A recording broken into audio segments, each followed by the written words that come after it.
श्री राम। राम राम। आपको एक गारी गीत अवधी गीत गाने जा रही हूँ। आपको कैसा लगे आप कमेंट करके बताना। उमड़ी नी गंगा रे उमड़ी नी जमुना हो, उमड़ी नी गंगा रे उमड़ी नी जमुना, उमड़ी करारे चली आई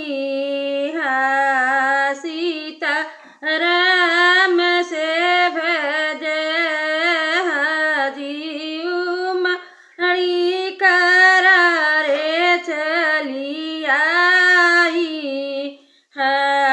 सीता राम से भज। ओइसे उमड़ी समाधि राम के बहिनी हो,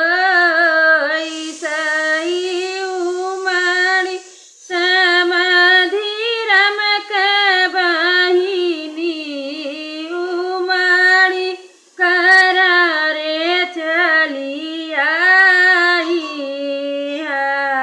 सीता राम से भज हाजी, उमड़ी करारे चली आई